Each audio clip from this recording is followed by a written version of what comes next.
This podcast is brought to you by The Healthy Hub.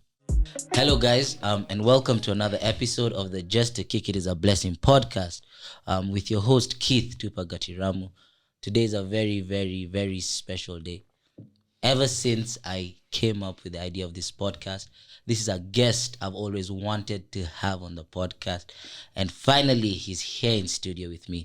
So without further ado, I will let him introduce himself. Hey, what's up, man? Thank you for having me. Great pleasure. My name is Kagwe Kibugu or Kagwe Kibugu, depending on how you'd like to pronounce it. I'm a banker. I TikTok sometimes. But all in all, happy to be here and excited to have a good conversation. Yeah, bro. Tell us, first of all, I think the other day I saw one of your TikToks is like, now I'm 30 and people are still asking if I still want to do TikTok.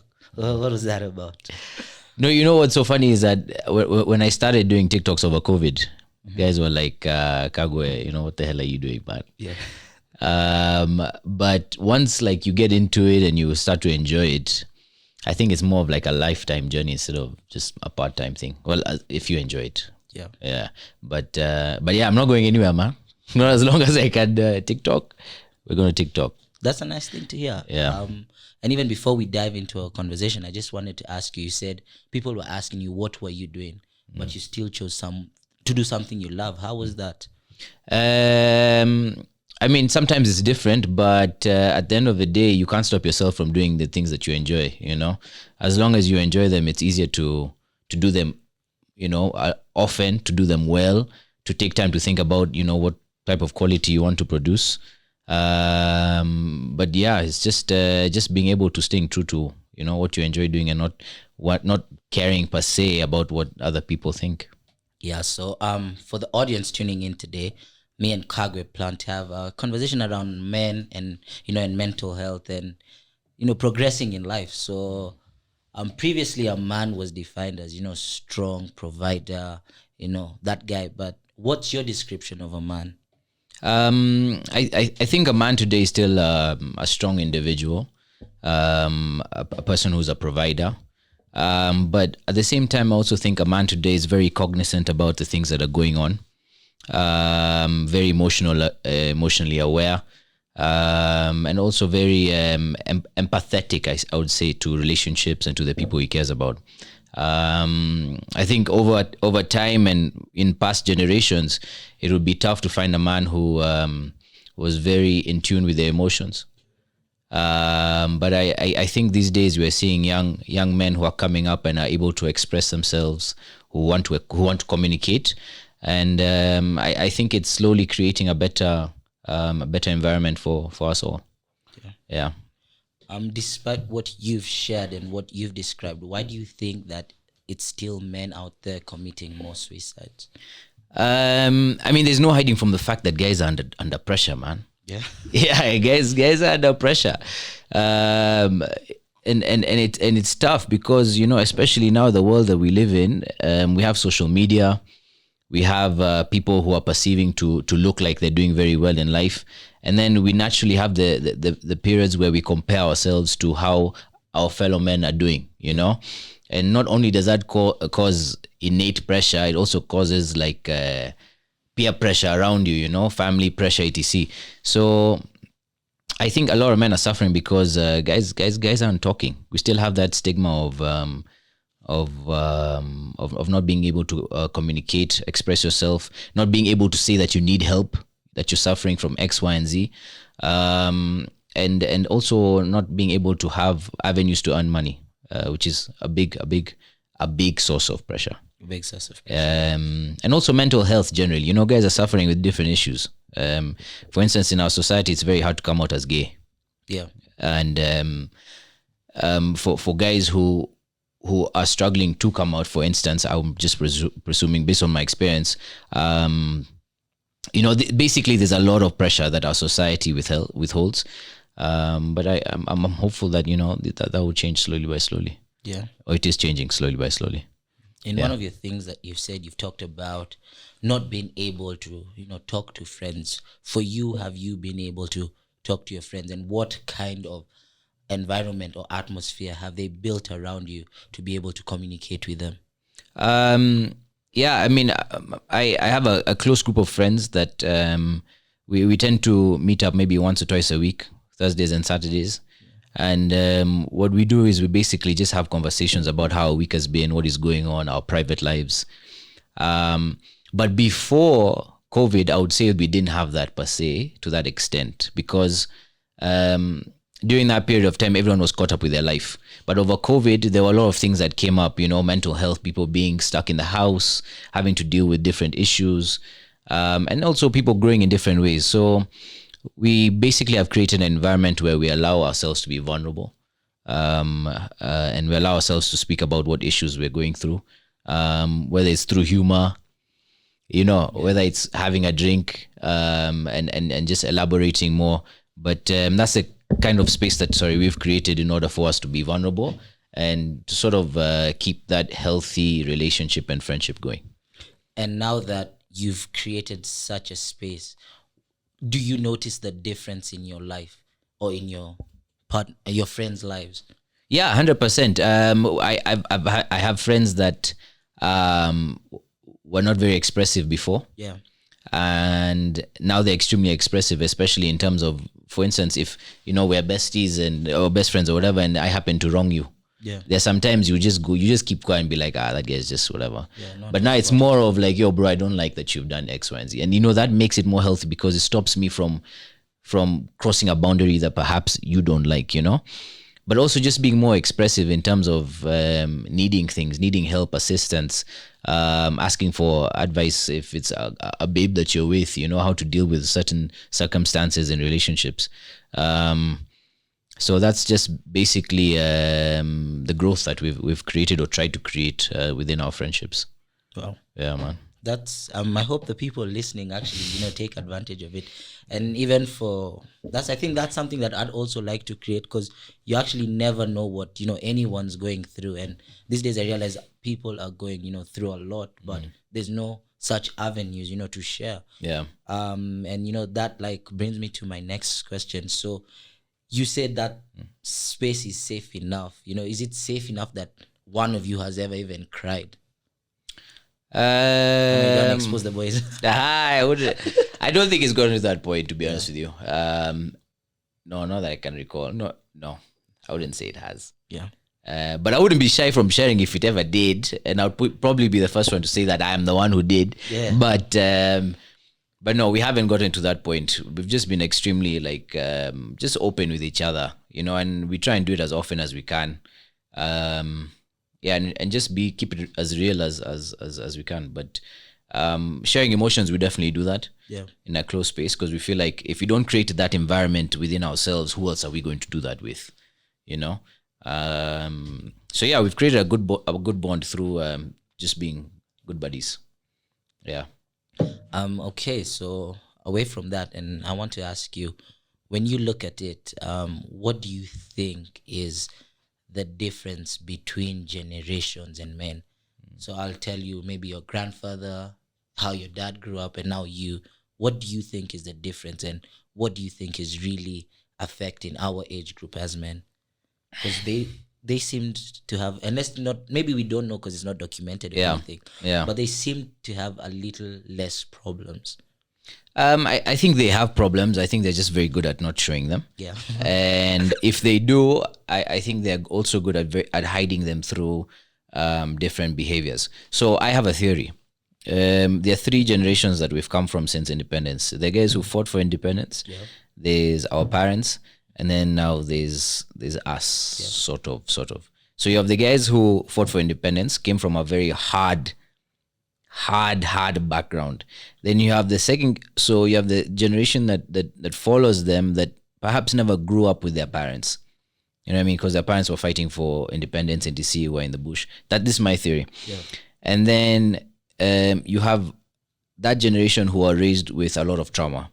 It was very common to be whooped thoroughly. Even me, I was whooped thoroughly, right? Yeah. But then in our generation, we've been lucky to have movements that have created an environment where, for instance, the Me Too movement, where women are now starting to speak up for themselves for all the situations that they've gone through, that they're trying to fight against, and rightly so. And through all these moving dynamics and this trauma, we have created a generation now where, though there are a lot of conflicting sort of situations that are challenging the norm of how men are supposed to act and how women are supposed to act, I think in hindsight, it's creating a better generation to come. Yeah, because we're now actually dealing with the issues that we are facing. In men in particular, I also think that we're trying to adjust to the ladies who no longer will keep quiet about their roles and what they want, and and that's great. But yeah, all in all, I think that as long as we're able to overcome and sort of understand what sort of environment we're trying to build, the better it would be for the generations to come. You brought in a very important aspect into the conversation, women, and we'll get to that. Yeah. But before we get to that, I wanted to ask you, you've brought in a very important point of our grandparents were fighting for independence. Our parents, most of them grew up without parents or had just received independence. So it was a bit of a okay life. Yeah. Then there's us, Yeah. And when I had this conversation with my dad, just briefly about what I was coming to talk to you about today, he told me, you see, those guys, they had something to fight for, independence. When you look at your parents or our parents, they had something to fight for, the end of poverty, a better life. But when you look at our generation, what are we really fighting for? Do you think that's our problem? I know. I think we have a lot that we are fighting for. Number one, just to expand on your point, I think poverty is a fight that you will never stop fighting. Yeah. No matter what you've been blessed with, it can still come to an end very quickly. Yes. Right? I mean, even though you have millions of shillings, you still need to utilize or build the right mind to continue to build more millions, right? Otherwise, it will finish in a year or so. Number two, I also think that we have, for instance, political arenas whereby we are trying to change the narrative. We're trying to create a political system that is fair for us all, that gives us all an equal chance. We're trying to create more opportunities for our sons and our kids to be able to have employment for a better Kenya. So I think just in terms of fighting for something, I think that also boils down to you independently. I'm sure there's a reason you wake up every morning, right? Yes. I'm sure it's just not money. No. I'm sure there's some sort of legacy you'd like to build, some sort of dream that you have. So I think the fight is independent. But I definitely think that's a good question, man. Holistically, it'd be interesting to see what we're all fighting towards, not just as individuals, but also as a country. Yeah. As a generation. Yeah, even as a generation. Yeah. Very true. You brought in another important aspect into the conversation, and that was kids. Yes. If you ask yourself, our parents had kids at very young age. So there was that sort of purpose. Someone you're living for other than you. You get? But these days, I can decide to stay at home and not do anything the whole day because there's no baby Tupac running around. There's no sense of duty and purpose. And do you think that also affects us as a generation?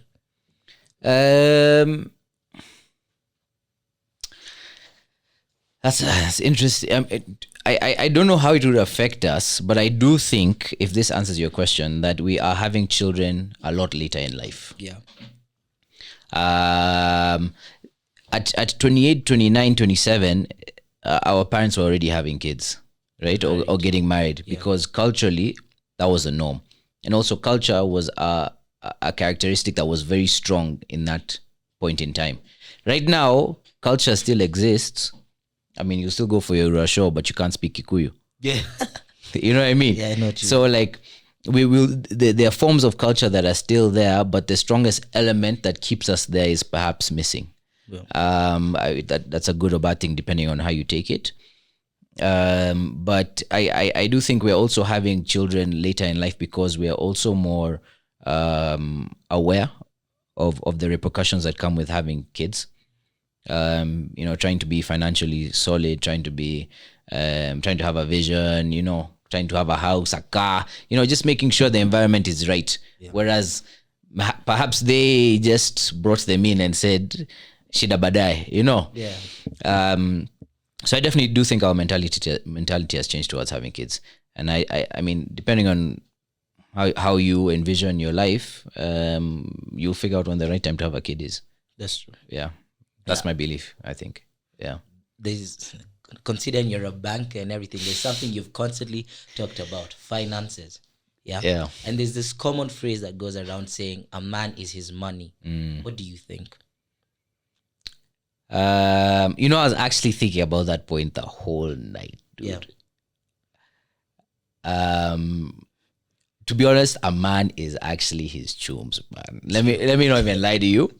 Like, money is not everything. I think there's a Kanye West line. I can't remember what it is, but anyway, he basically talks about how people who know money say that money isn't everything. Some Drake actually also says that in one of his songs. Is it? Huh? Yeah. Damn, did I just quote Kanye fast over Drake? But but yeah, I think money is very important, man. I think the leader of the house, the provider, if you are a big brother, I think it's very important that you're able to build your finances, and we see that every day. Even the club, you're being in the club is a good example. When you go to the club, and one of the things that is very evident about men, particularly men who are alpha males, right? Yeah. Is what they consider their expenditure in the club. I'm sure we've all seen that. Have you not all seen that? Yeah. You all see that. Am I the only one who's wrong? When you go to a table where guys are spending like 500 G's in the club, anyway, that's not a good example. But a man is his chums. You definitely need a good source of finances to be able to be comfortable as a man. Otherwise, it'd be very difficult for you. You see, and you see difficult money. But anyways, what I wanted to ask you was, one of my guests came here, I think last year, and he brought in a very important point, something I'd never ever thought about. Yeah. He said, a woman is born with some sense of value because she could deliver a baby, and she's already, she could be good looking or, take care of the house and everything. But a man is born with no sense of value. As a man, you can either gather value by money, power, or status. What do you think about that? Wow, bro. Please repeat that question. Please repeat that question. Damn, that's a deep question. So he came and said, you see, as a woman, you're born with some sense of value, yes? Because you're already born with the mere fact that you could bring someone else into the world. And I don't think there's any greater gift than that. Yeah. But as a man, you're born with very little value. You can only acquire your value through money, power, or status. What do you think about that? What do you think about that question? What did you answer to that? For me, when I look at it, I think it's true. And that's why, because even how we grow up, if you get a girl, the first thing when a girl falls is, come here, baby, it's okay, cry, then you rub her, but the first thing you're telling the man is be strong. So first of all, he grows up with no affirmations. Yeah. So even his own life is looking tough, and you if you look at it, look at how you treat maybe your baby nephews to your baby nieces. It's totally different. It's totally different. True. You get, yeah. But once, the guy is smart, once he starts acquiring things that he's not innately born with, is now when you start recognizing him. So are you saying that a man is not born with any value? I'm saying that compared to the woman, the value is much less. And I think we keep on. But isn't there value in being able to go and work to acquire that power, that wealth, and that status? There is. So what would you categorize that value as? That's a good question, and that's why you're here. But now let's talk about... No, I'm just trying to break down the question because... there is value in working for that. Yeah, and that's an innate value, right? To be able... aggression or ego, or whatever you'd call it, right? Yeah. There must be something that we are born with that makes us be able to be relentless in our pursuit to make money, to earn status, and to build power, right? And though we may not be or have not been reinforced in terms of, you can be everything you want, Yeah. There's still something that the strength. Yeah, I wouldn't know how to categorize that value, but I definitely do not think that we are not born with any value. No, it's not that we're not born with any value. There is some sort of value, because even at the end of the day, it takes two to make a child. Yeah. So there is some value in even that person. But you see, like for me, when I looked at that point, I was like, for women, there's slightly, higher, value. And I would definitely agree that, I mean, there are instances that, women do have that sixth sense and are nurturers, but at the same time, we're also hunters. Yeah. We've naturally been hunters since the beginning of time. So I'm definitely sure that there's a value there that maybe we can't categorize right now, put a finger on, that still makes us extremely valuable. Yeah. But we definitely have to come back to that question. Yeah, no, we ask around. I'll ask around. Definitely. And we can have another sit down soon. Yeah. And we could discuss that. Yeah, 100%. But it's a good point, Yeah. And that brings me to my next question is, as I was, researching on this topic and per se, I came across a phrase that says, the girl child was raised, but the boy child was left to grow. And that's one thing that's now started to affect this mental space. What do you think about that? I 100% agree that quote. Yeah. Especially growing up personally. The ladies were always nurtured, taken care of, everything. They give it everything. Even you look at the way my parents, took care of my sister, is that she was nurtured. Me, I was whooped. I learned, I was thrown out to go and do things myself. But at the end of the day, I think as a big part of being a good parent is being able to balance that. Yeah. And I think that's something our generation is starting to learn. I'm sure if you have kids, inshallah, or have kids, or anyone in this room has kids, you'll be trying to empower them. Equally. Yeah. In a balanced manner. And that's, but I definitely agree with the term that we have definitely been thrown into the wild to go and figure it out, which I think is very unfair, personally speaking, because there are a lot of kids that are born who are talented, who have maybe a special sort of talent, but it can't be nurtured because they've been abused their whole childhood, so they grew up with a lot of trauma, and that trauma eventually builds into other things. So I think, now as aware young men and young women, we should be able to balance that influence on our kids. Yeah, moving forward. And like you see, what you said is a really good point. The fact that the boy child was thrown out, was kicked out, was told, now you've studied, you go out there and leave. Yeah.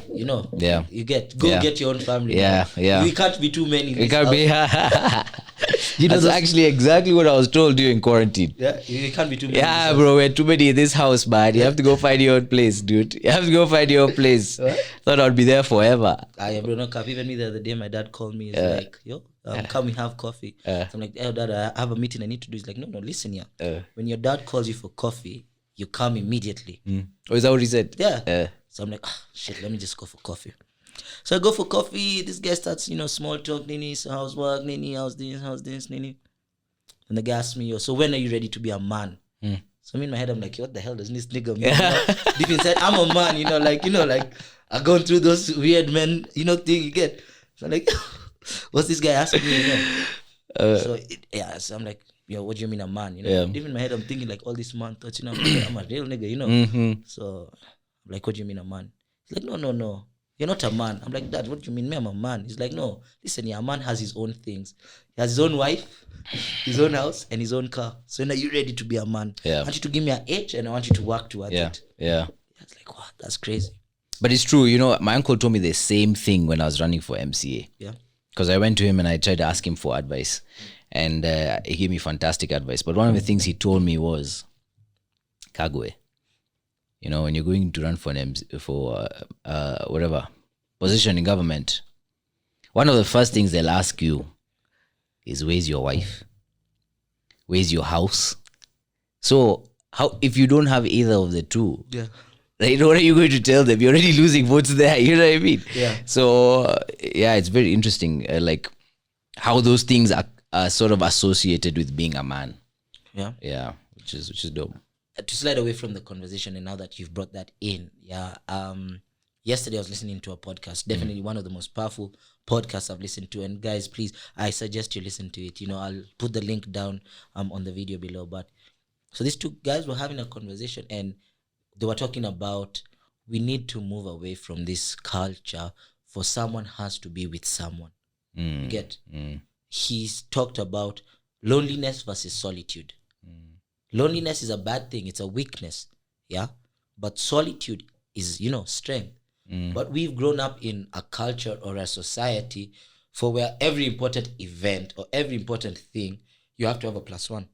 Think about it. Wedding, you have a +1. Graduation, you have a +1. Prom, if you didn't have a date, they laughed at you. So why is it that every event, has to have someone else? I think that's a societal pressure of being happy, of conforming to what society expects of a man and or a woman or whatever, of being together, of creating togetherness. But I feel like it is perfectly fine to be single and to go to events alone. Yeah, I don't feel like you should have any pressure, especially if you're not in that space. You haven't had the opportunity or the chance or been put in an environment to find somebody that you want to do these or have these intimate moments with.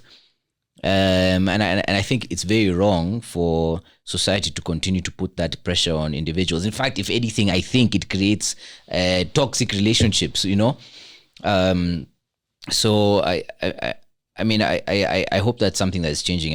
And to answer your question, I think that, in fact, to throw it back to you, what do you think is worse, loneliness or the other word used? What was the other word used? Solitude.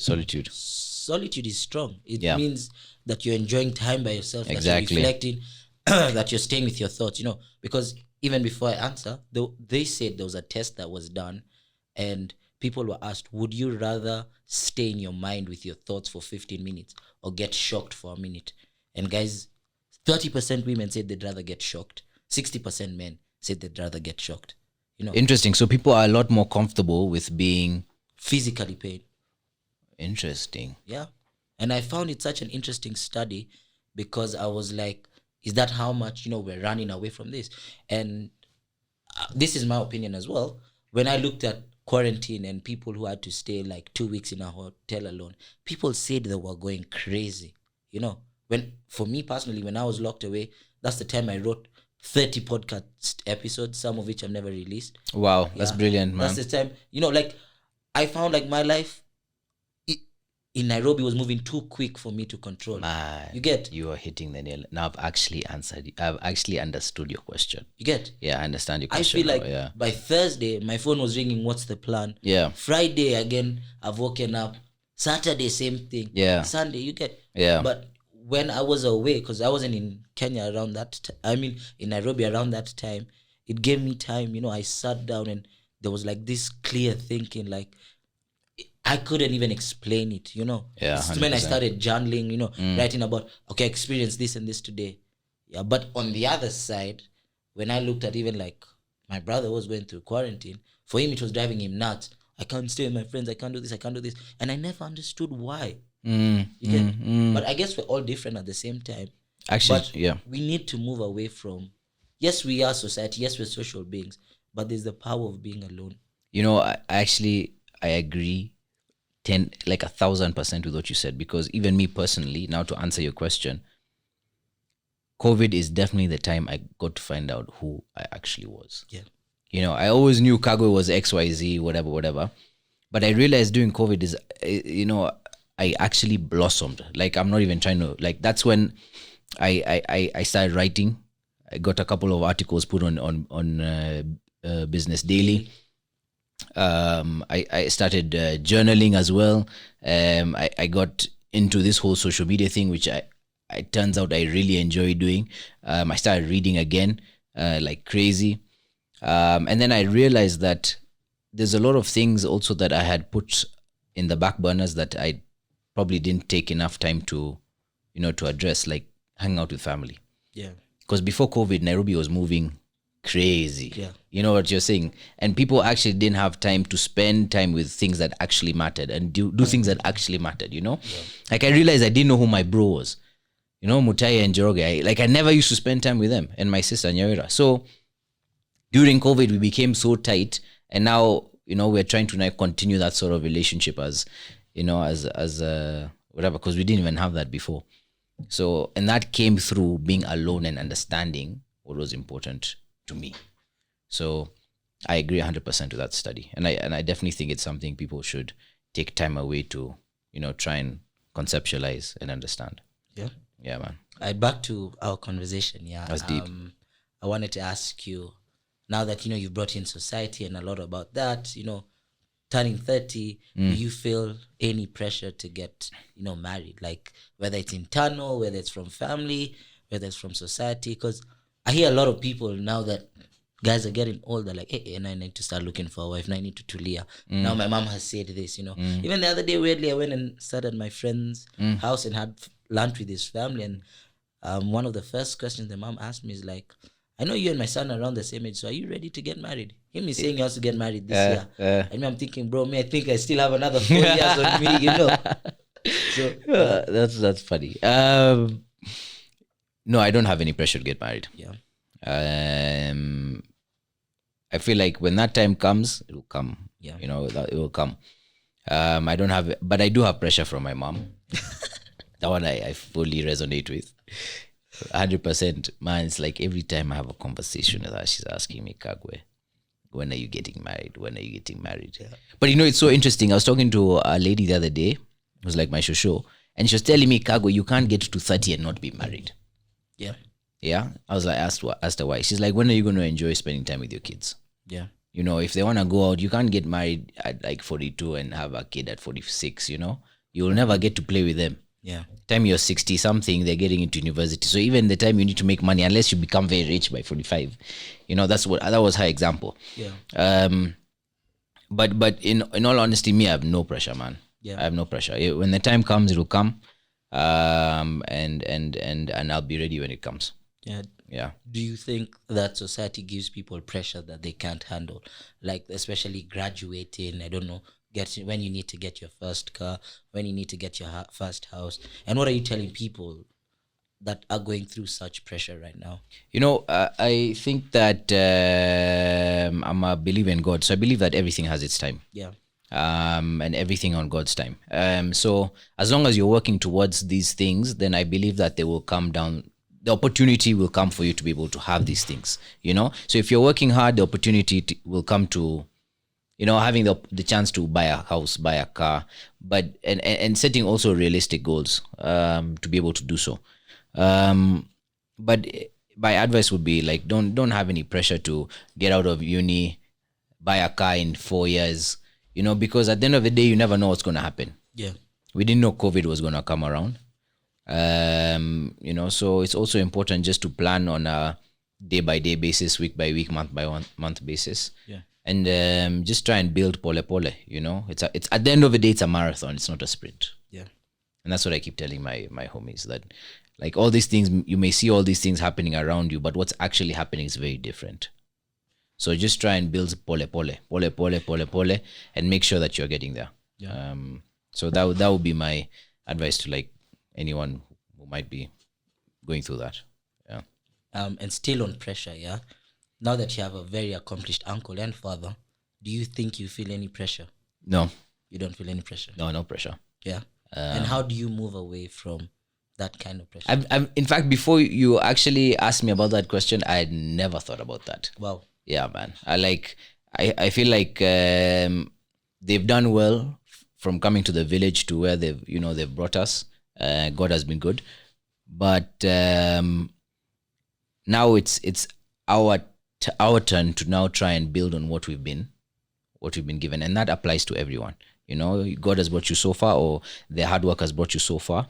So now it's up to you to be able to now continue that work ethic, because at the end of the day, you have brothers, you have sisters, they have things they've invested in, they have businesses, they have jobs that they've saved a lot for you to be able to carry on that mantle with.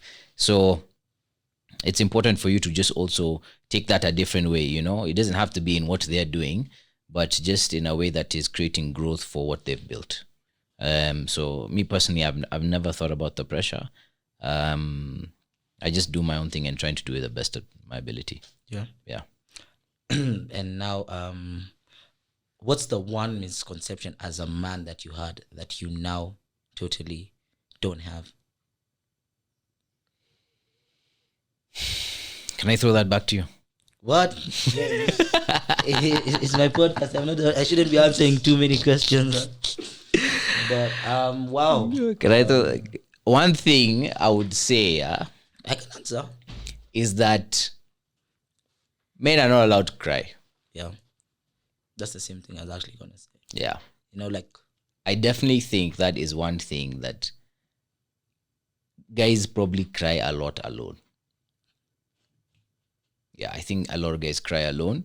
And you cannot seem to be crying unless you are extremely boozed, number one. Yeah. Or your favorite team has won the Champions League. Those things are allowed to, like if Arsenal wins the Champions League, even me, I'll cry. I'm just joking. But like apart from those very separate sort of incidents, like normal life, you'll be shouted at and you cry, guys will look at you like, bro, man, what's up? Yeah. But I definitely think crying is a very good release. It is. Yeah, it done in the right way. I mean, obviously not all the time, but done in the right way. Yeah. But I feel like that's something that, should be accommodated just a bit more.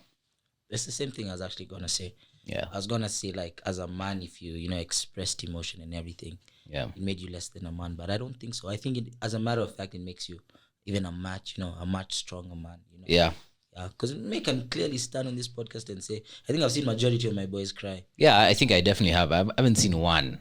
There's one guy who's been jifanyaing, but you'll find him. There's one guy, he knows himself when he watches this podcast. Yeah. But I definitely think it's very healthy, man. Yeah. Yeah. Even me personally, if there's one thing I think it's very healthy. Yeah, I think it's healthy. It's a good release. And you said you read a lot. Yeah. I know you read a lot because I see some of the books you read. Oh. I try and look for the audiobook to listen because I'm not much of a reader. Yeah. But what's the most important book you think you've read and why? Or what's the most important lessons you've picked up from a few books that, you'd suggest a young man out there or even a young lady out there that should read and could change their life potentially, other than the Bible? Actually, I haven't read the Bible. I need to read the Bible. Even me. I keep lallying after the first chapter, but anyway. I think it's a book I read recently. It's called Zen and the Art of Saving the Planet. So it basically talks about meditation. Yeah. When I picked it up, I thought it was about saving the planet, like going sustainable and green energy, etc. But it's more of just being able to be in tune with yourself, which was a pleasant surprise because I always wanted to try and learn how to meditate. I've been trying to watch YouTube channels about how to meditate.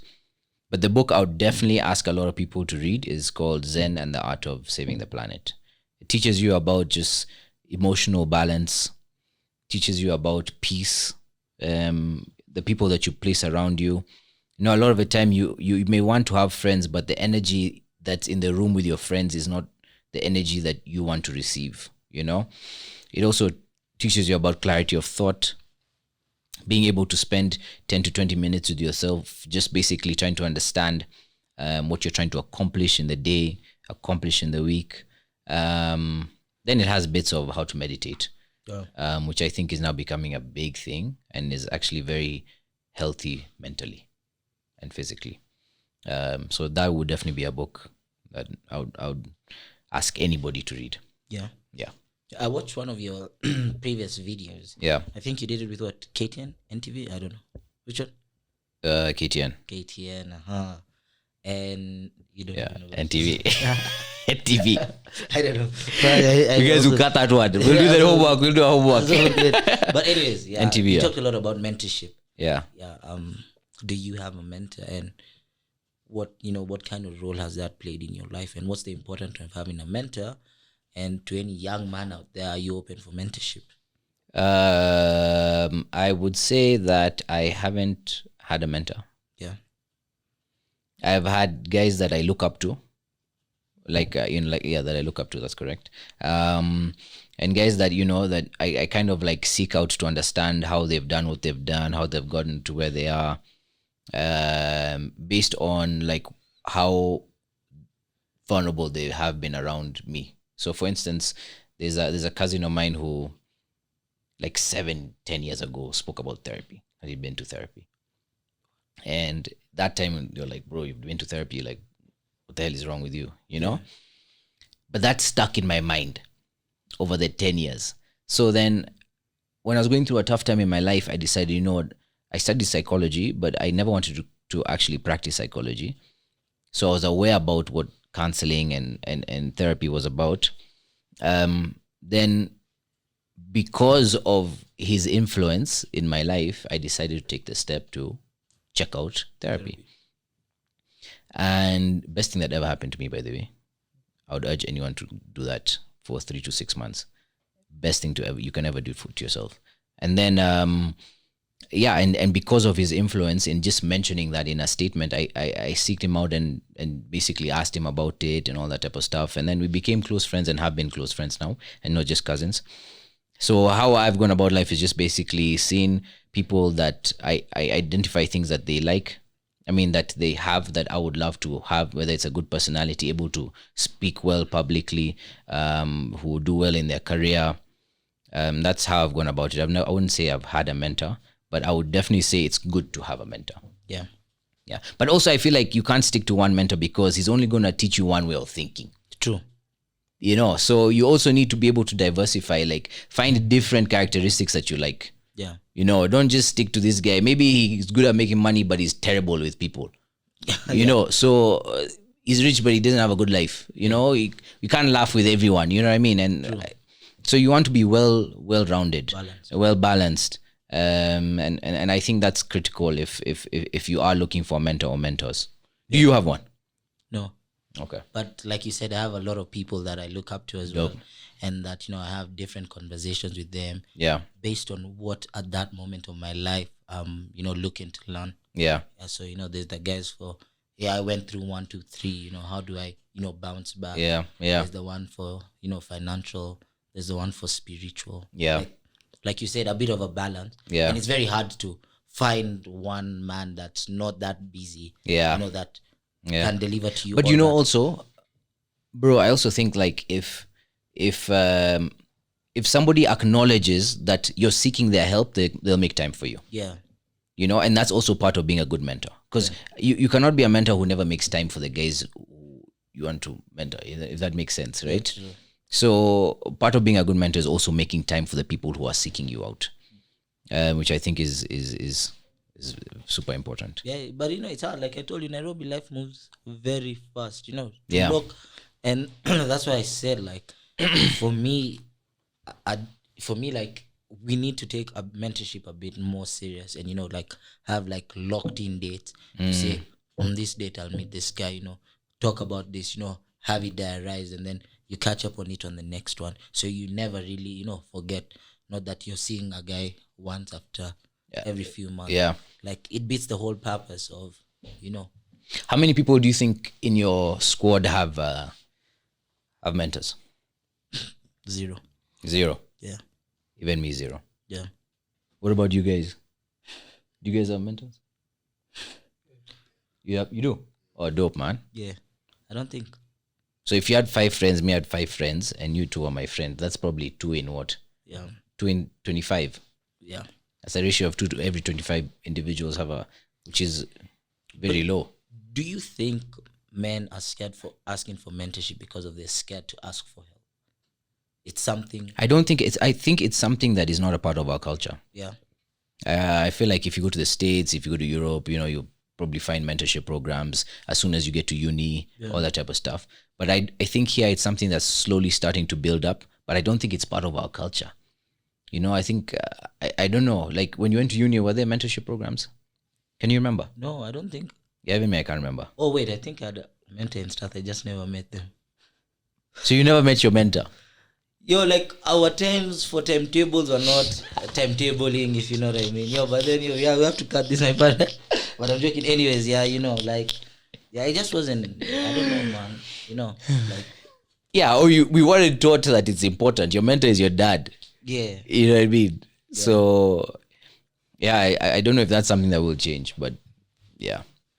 From 20 to 30, what do you think is the most important lesson you've learned about friendship?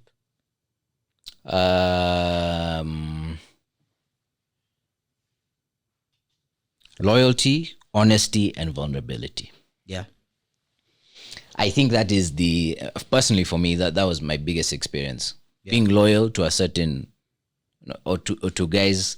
You know that saying of having your back? Guys use it very loosely. True. But there are times when you're in the dark and you realize who actually rolls with you. There could be times where you're going through a heartbreak. Yeah. Yeah. And there's some guys who just don't want to be associated with you because you're emotionally messy.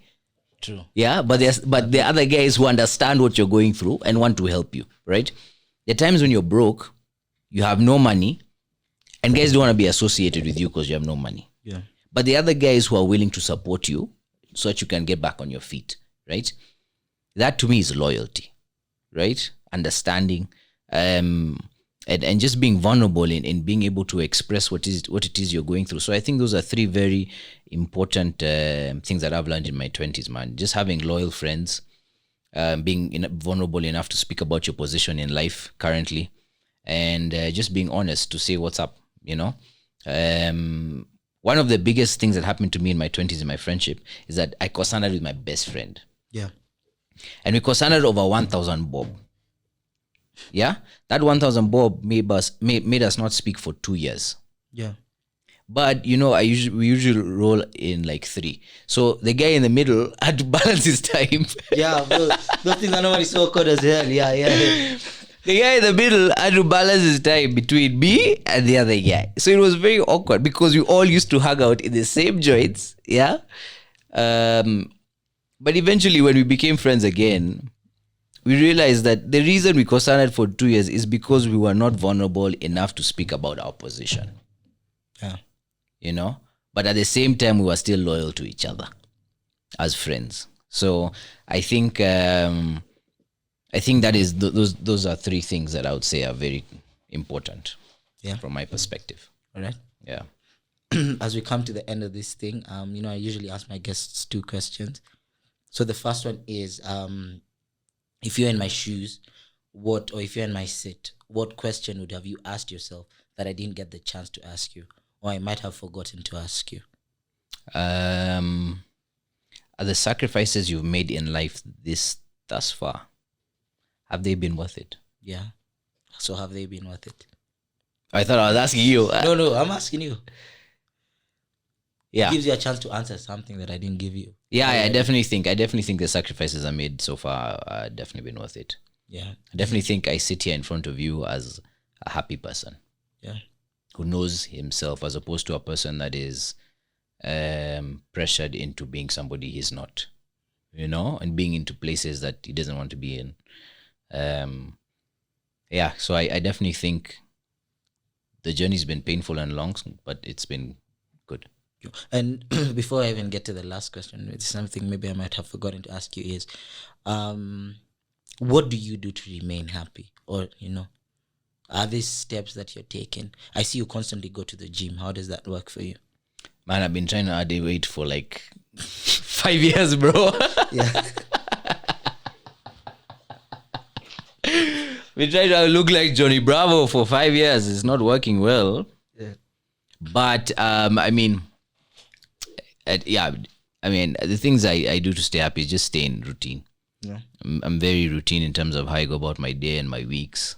And that's what keeps me sane, keeps me happy, and just consciously trying to be the best person I can be, man. Yeah. Whether that's for my family, for people I care about, and just making time to also be here for good friends, supporting as well. Just trying to be holistically the best person I can be for everyone that I know and I appreciate. Yeah. And to the last question, what's the most important lesson you've learned in your life? How was your life before that? And now that you've learned the lesson, how's your life after?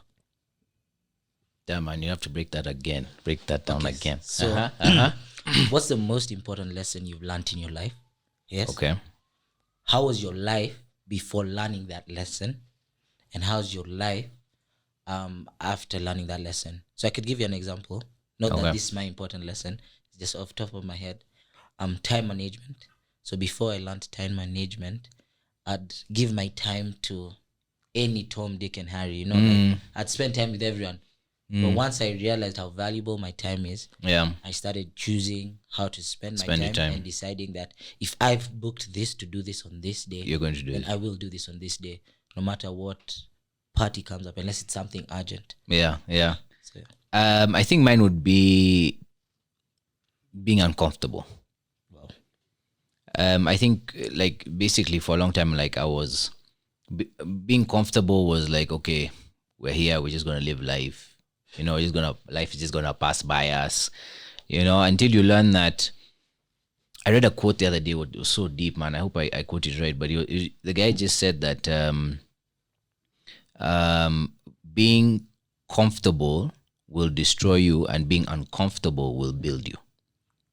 And so, the more that you put yourself in situations where you're uncomfortable, right, is where you will start to learn more about yourself, and also be able to understand what you're capable of as an individual, right? So whether that means putting yourself out there, whether that means speaking more in public, whether that means putting content out on a regular basis, etc. You never know who you'll be able to touch, what difference you'll be able to make, and what opportunities will come your way by being uncomfortable. So I think that was something I learned, something I've adapted to, and something that I think is going to help me eventually reach where I'm trying to go. Yeah, it's crazy that you've said that, because I think the reel I posted last Thursday. Yeah. Okay, now when they look at this, like 2 Thursdays ago, it was about being uncomfortable and stepping outside your comfort zone. And like for me, one of the things I've promised myself to do what I had promised myself from last year to do is do things that make me uncomfortable. Do things that scare me. For the longest time I've been scared of heights, still am, but I decided to go ziplining. That's nice. And I realized the adrenaline was mad. Is it? But you started to enjoy it eventually, right? Yeah. I was asking the guy, can I go again? No, it's too late. We're closing. Yeah. But before the guy pushed me down, because I was asking him, bro, is it too late to get a refund? I was like, okay, is it too late to get a refund? He's like, no, you can't go. But you're already tied at everything. I'm tied, like it's true. Yeah. And I was like, like even the view, the wind, it was such, a nice feeling. Yeah. I'm sure in a way it puts you're in a peaceful place as you're getting from one point to the other. Yeah. That you're conquering your fear. Yeah. And I think that's what life is like. Because a lot of the time we're told what we can't do. Yeah. We're told to be realistic. But being realistic is only realistic in your eyes. You know what I mean? What you claim to be realistic is not what I claim to be realistic. Maybe I think that is very achievable, So being uncomfortable and dealing with your fears, I think, is a great place to be in your life. And definitely more guys should do it. Definitely. Yeah. I don't know if you have anything else you want to share with us, anything that might have inspired you, or if you have any questions. No, I think it's been dude, I think I've shared everything that I had in my mind over the past week or so. Yeah. But I love your podcast, dude. Keep doing what you're doing. Sure. Keep posting on LinkedIn. I'm sure there'll be great opportunities for you and your team. Hopefully down the line. Yeah. Just keep believing, man. All right, bro. Thank you so much, for coming, for taking your time, to being, part of this podcast.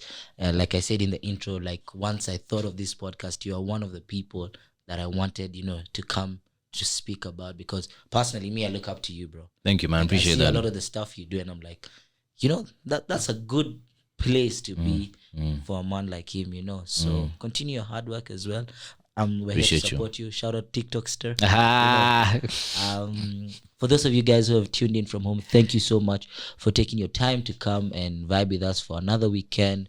Remember, just to kick it is a blessing. Thank you. See you next week, and God bless you. Goodbye.